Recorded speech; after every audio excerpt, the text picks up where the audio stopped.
Hello friends, welcome to our channel civil on. ഇന്ന് നമ്മൾ RCCയിൽ ബീംസ് അതുപോലെ അണ്ടർ ഓവർ റെയിൻഫോഴ്സ് സെക്ഷൻ എന്നുള്ള ഭാഗത്ത് നിന്ന് ചോദിച്ചിരിക്കുന്ന Kerala PSC AE overseer grade 1 ലെവലിലുള്ള ക്വസ്റ്റ്യൻസ് ആണ് ഡിസ്കസ് ചെയ്യുന്നത്. സോ വൈകാതെ തന്നെ ക്വസ്റ്റ്യൻസ് നോക്കാം. First question, in a cantilever beam compression is developed at the. So സൈഡിലായിരിക്കോ, ബോട്ടത്തിലായിരിക്കോ, ടോപ്പിലായിരിക്കോ, മിഡിലായിരിക്കോ എന്നാണ് ക്വസ്റ്റ്യൻ. സോ നമുക്ക് ഈ ഒരു ഫിഗർ തന്നെ കൺസിഡർ ചെയ്യാം. ഇതുകൊണ്ട് കാൻഡിലിവർ ബീം ഒരു end fixed, other end free. So ഇതെങ്ങനെ ഡിഫ്ലക്ട് ചെയ്യുക? ഈ ഒരു ഷേപ്പിലായിരിക്കും, ഡോട്ടഡ് ലൈൻസ് ഇട്ട പോലെ ആയിരിക്കും ഡിഫ്ലക്ട് ചെയ്യുക ഒരു കാൻഡിലിവർ ബീം. സോ ഇങ്ങനെ ഡിഫ്ലക്ട് ചെയ്യുമ്പോൾ ഈ ഭാഗം കംപ്രസ് ചെയ്യപ്പെടുകയും ടോപ്പ് പോർഷൻ ടെൻസൈൽ ഫോഴ്സിന് വിധേയമാവുകയാണ് ചെയ്യുക. സോ ക്വസ്റ്റ്യനിൽ ചോദിച്ചിരിക്കുന്നത് കംപ്രഷൻ എവിടെയാണെന്നാണ് ചോദിച്ചിരിക്കുന്നത്. അപ്പൊ നമുക്ക് ഈ ഫിഗറിൽ കാണാം, കംപ്രഷൻ ബോട്ടത്തിലായിരിക്കും. So answer will be option B, bottom of the section. Coming to next question, what is the value of span to effective depth ratio of cantilever beam up to 10 meter length for limiting deflection? ഇത് 2014 ചോദിച്ചൊരു question ആയിരുന്നു.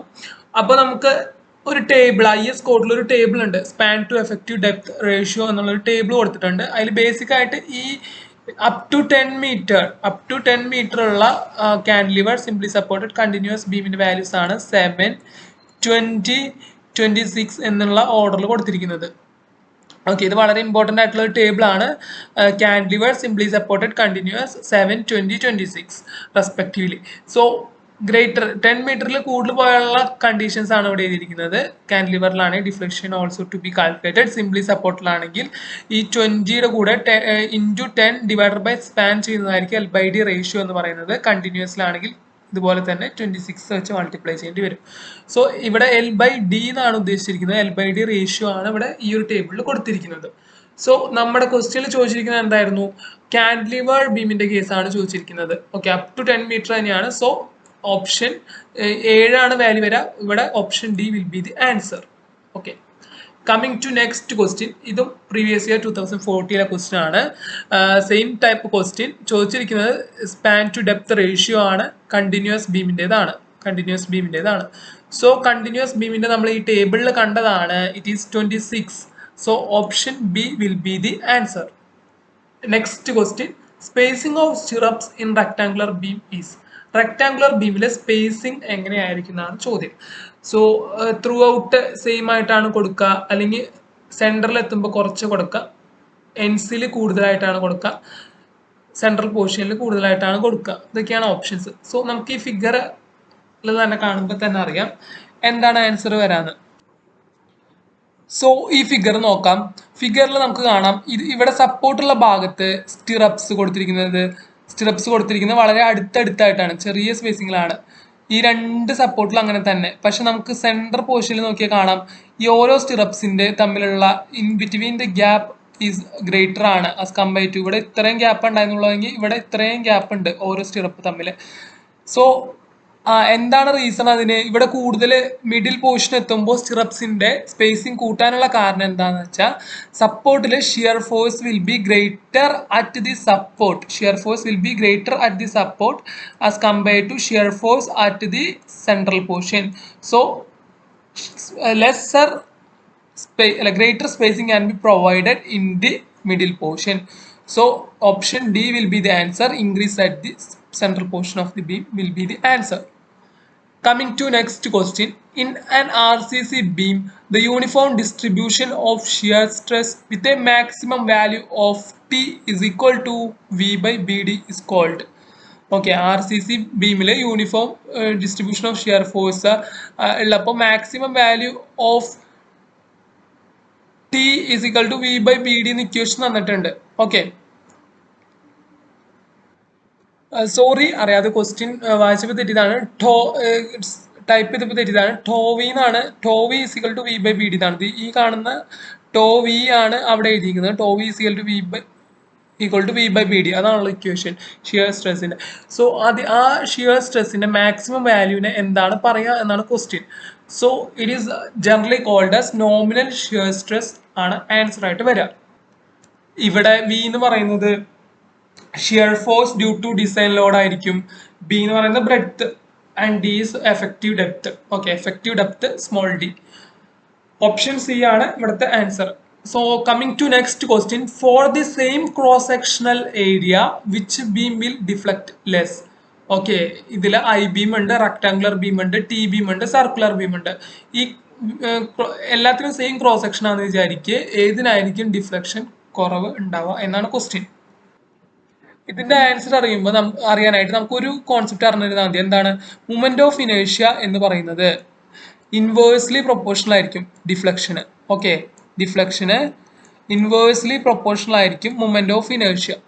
So here I ബീമിനായിരിക്കും ഏറ്റവും കൂടുതൽ moment of ഇനേഷ്യ. അത് നമുക്ക് അറിയാവുന്ന ഒരു കാര്യമാണ് അല്ലെ. മൊമെന്റ് ഓഫ് ഇനേഷ്യ of the I beam will be greater, so deflection will be lesser for I beam. So option A, I beam will be having lesser deflection. Next question, ഇത് doubly reinforced ബീമിനെ കുറിച്ചിട്ടുള്ള ഒരു question ആണ്. ഇതിൽ ഏതാണ് correct ആയിട്ടുള്ള statement എന്നാണ് question. Okay, doubly reinforce ബീമിൽ. സോ ഈ ക്വസ്റ്റ്യൻ നോക്കുന്നതിന് മുന്നേ നമുക്ക് സിംഗിളി ഡബ്ലി റെയിൻഫോഴ്സ് ബീമിനെ കുറിച്ച് ഒന്ന് നോക്കാം. അത് ഇമ്പോർട്ടൻ്റ് ആയിട്ടുള്ള കോൺസെപ്റ്റ് ആണ്.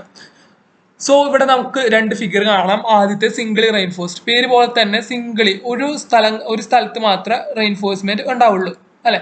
സിംഗിൾ റെയിൻഫോഴ്സ്മെന്റ് ആണ്, ഈ ഒരു പോർഷനിൽ മാത്രമേ ഉള്ളൂ റെയിൻഫോഴ്സ്മെന്റ്, അതായത് ടെൻഷൻ സോണിൽ മാത്രമാണ് ഉള്ളത്. ഡബ്ലി റെയിൻഫോഴ്സ്മെന്റ് ബീമിലാണെങ്കിൽ ടു സൈഡ് റെയിൻഫോഴ്സ്മെന്റ് കൊടുക്കും. ഇനി ഇതിന്റെ മേജർ ഡിഫറൻസുകളാണ് ഇവിടെ കൊടുത്തിരിക്കുന്നത്. കണ്ട, ഈ ഫിഗർ കാണുന്ന പോലെ തന്നെ സിംഗിൾ റെയിൻഫോഴ്സ് ബീമില് ടെൻഷൻ സോണിൽ മാത്രമായിരിക്കും റെയിൻഫോഴ്സ്മെന്റ്. പക്ഷെ ഡബ്ലി റെയിൻഫോഴ്സ് ബീമില് ടെൻഷൻ സൈഡിലും കംപ്രഷൻ സൈഡിലും സ്റ്റീൽസ് പ്രൊവൈഡഡ് ആയിരിക്കും. പിന്നെയുള്ള മെയിൻ ഡിഫറൻസ് എന്ന് പറയുന്നത് സ്ട്രെസ്. ഓക്കെ, കംപ്രഷനിൽ സ്ട്രെസ് എടുക്കുന്നത് കോൺക്രീറ്റ് ആയിരിക്കും. ഓക്കെ, നമുക്കറിയാം ടെൻഷൻ മാത്രം എടുക്കാനാണ് സിംഗിൾ റെയിൻഫോഴ്സ് ബീമില് റെയിൻഫോഴ്സ്മെന്റ് കൊടുക്കുന്നത്. സോ കംപ്രഷൻ ടേക്ക് ചെയ്യുന്നത് ആരായിരിക്കും? It will be obviously concrete ആയിരിക്കും എടുക്കുക. ഓക്കെ, നമ്മൾ സാധാരണ പഠിച്ചിട്ടുണ്ട് concrete is good in compression എന്ന് പഠിച്ചിട്ടുണ്ട്. അപ്പോൾ കംപ്രഷൻ ടേക്ക് പ്ലേസ് ചെയ്യുന്നത് ഇതിൽ എടുക്കുന്നത് ക്യാരി ചെയ്യുന്നത് കോൺക്രീറ്റ് തന്നെയായിരിക്കും. In case of doubly reinforce സെക്ഷനിലാണെങ്കിൽ കംപ്രഷൻ സൈഡിൽ കൊടുത്തിരിക്കുന്ന റെയിൻഫോഴ്സ്മെന്റ് ആയിരിക്കും എടുക്കുക. കണ്ട, പിന്നെ വ്യത്യാസം എന്ന് പറയുന്നത് ബീം ഇൻ സിംഗിളി റെയിൻഫോഴ്സ് ബീം കംപ്രഷന്റെ കേസിൽ സ്റ്റീല് അവിടെ ഒരു റോളും ഇല്ല. ഓക്കെ, സ്റ്റീലിന് ഇവിടെ കംപ്രഷൻ കേസിൽ ഒരു റോളും ഇല്ല, ഫോൾസ് മെമ്പർ ആയിട്ടാണ് അവിടെ ഇരിക്കുന്നത്. ഇതിനൊക്കെ ഓരോ ക്വസ്റ്റ്യൻസ് ചോദിക്കാൻ സാധ്യതയുള്ളതാണ് ഓരോ പോയിന്റിൽ. വൈലിന്റെ ഡബ്ല്യു റെയിൻഫോഴ്സ് ബീമില് കംപ്രഷൻ സ്റ്റീല് കംപ്രസീവ് ഫോഴ്സസ് സ്ട്രെസ്സസ് റെസിസ്റ്റ് ചെയ്യുന്നു. Okay, and constitute additional movement of resistance. അപ്പൊ ഇതിൽ നിന്ന് തന്നെ മനസ്സിലാക്കാം movement of resistance doubly reinforce ബീമിലായിരിക്കും കൂടുതൽ എന്നും. Okay, this is a basic difference. So ഇനി നമുക്ക് ആ ക്വസ്റ്റ്യൻ ആൻസർ ചെയ്യാനായിട്ട് നോക്കാം. ഓക്കെ, സോ ഇനി ഡബ്ല്യു റെയിൻഫോഴ്സ്ഡ് ബീമിൽ ഏതാണ് കണ്ടീഷൻ ശരിയെന്നാണ് ചോദിച്ചിരിക്കുന്നത്. Option A, the reinforcement is provided in 2 layers in tension zone. No, tension സോണിലല്ല 2 ലെയർ ആയിട്ട് പ്രൊവൈഡ് ചെയ്യുന്നൊന്നുമില്ല, അങ്ങനെയൊന്നുമല്ല. The number of main reinforcement is greater than low, അല്ല. The compression zone is also reinforced, compression zone reinforced ആയിരിക്കും. And steel is also bearing compression. Okay, ഇതാണ് നമുക്ക് clear ആയിട്ട് കണ്ടതാണ്. So option C will be the answer. Next question, so in doubly reinforced rectangular beam, ഇതും doubly reinforced beam തന്നെയാണ്. The allowable stress in compression steel is allowable compression സ്റ്റീലിന്റെ allowable stress ആണ് ചോദിച്ചിരിക്കുന്നത്. which will be equal to permissible stress in tension steel, which will be more than permissible stress in tension steel, less than permissible stress in tension steel, not related to permissible concrete compressive stress. ഇവിടെ answer വരാ option C ആയിരിക്കും. Okay, lesser ആണ് വരാ. അതായത് allowable compression സ്റ്റീലിന്റെ stress എന്ന് പറയുന്നത് stress of compressive zone will be lesser than stress of tensile steel. Okay, അതാണ് ആൻസർ വരാ കേട്ടോ. പിന്നെ ഡബ്ല്യു റെയിൻഫോഴ്സ് ബീമിനെ കുറിച്ച് അറിയേണ്ട ബേസിക് ഡീറ്റെയിൽസ് ആണ് ഇവിടെ കൊടുത്തിരിക്കുന്നത്. നമ്മൾ ഓൾറെഡി പറഞ്ഞതാണ് first point, compression steel compression tensile സോണിൽ ഉണ്ടാവും. പിന്നെ യൂസ് ചെയ്യുന്ന സിറ്റുവേഷൻസ് ഇമ്പോർട്ടൻ്റ് ആണ്. യൂസിങ് ഇൻ സിറ്റുവേഷൻ എന്ന് പറഞ്ഞു കൊടുത്തിട്ടുള്ളത് ultimate movement of resistance greater than ultimate moment of singly reinforced balance section. Ultimate moment of resistance കൂടുതലാകുമ്പോൾ when depth of the beam is a constraint, depth എന്ന് പറയുന്നത് limit ചെയ്യേണ്ട സാഹചര്യങ്ങളിലും. അപ്പോൾ ഈ ഒരു കണ്ടീഷൻ വളരെ ഇമ്പോർട്ടൻ്റ് ആണ്, PSCക്ക് ക്വസ്റ്റ്യൻസ് ചോദിച്ചിട്ടുണ്ട് ഈ ഭാഗത്ത്. അപ്പോൾ ഡബിൾ റെയിൻഫോഴ്സിന്റെ അപ്ലിക്കേഷൻ വരുന്നത് ഈ രണ്ട് കേസുകളാണ്. മെയിൻലി ഡെപ്ത് നമ്മൾ ഒരു കൺസ്ട്രെയിൻ ആയിട്ട് വയ്ക്കുമ്പോഴും മൊമെന്റ് ഓഫ് റെസിസ്റ്റൻസ് കൂട്ടി കൊടുക്കേണ്ട സാഹചര്യങ്ങളിലും ദാൻ സിംഗ്ലി റെയിൻഫോഴ്സ്ഡ് ബാലൻസ് സെക്ഷനേക്കാളും. നെക്സ്റ്റ് ക്വസ്റ്റ്യൻ നമുക്ക് നോക്കാം. Maximum area of tension reinforcement in a RCC beam shall not exceed. Maximum tension reinforcement എത്രത്തോളം കൂടാൻ പാടില്ല? അതൊരു IS കോഡിൽ ക്ലോസ് ആണ്. Option C will be the answer. 4% of cross sectional area of the beam അല്ലെങ്കിൽ member എന്നാണ് answer. 4%, cross section മെമ്പറിന്റെ 4% കൂടുതൽ tension reinforcement provide ചെയ്യാനായിട്ട് പറ്റില്ല. Okay. The section in which, next question, section in which concrete is not fully stressed to its permissible value when steel reaches its maximum value is called. ഇത് under over reinforce section എന്നുള്ള ഭാഗത്തു നിന്നുള്ള ഒരു question ആണ്. So നമുക്ക് അതിന്റെ balance section versus under reinforce section നോക്കാം. Okay. ഇവിടെ നമുക്കൊരു ഫിഗറിൽ കാണാം. ഇതൊരു സിംഗ്ലി റെയിൻഫോഴ്സ് ബീം ആണ്. ഈ റെയിൻഫോഴ്സ്മെന്റ് അടിയിൽ മാത്രം ടെൻഷൻ സോണിൽ മാത്രമേ കൊടുത്തിട്ടുള്ളൂ.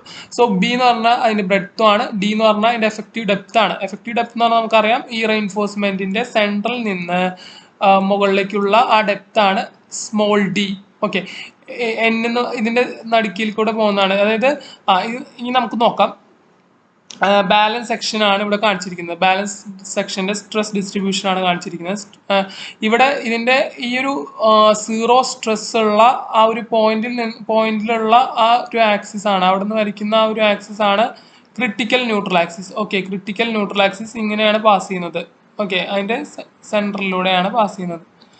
സോ കമ്മിങ് ടു നമ്മുടെ നെക്സ്റ്റ് ഏതാണ് ഇതിനെ കുറിച്ചാണ് പറയുന്നത്? അണ്ടർ റെയിൻഫോഴ്സ് സെക്ഷനെ കുറിച്ചാണ് പറയുന്നത്. അണ്ടർ റെയിൻഫോഴ്സ് സെക്ഷനിൽ നമുക്ക് കാണാം ഇങ്ങനെയാണ് പോകുന്നത്. ഓക്കെ.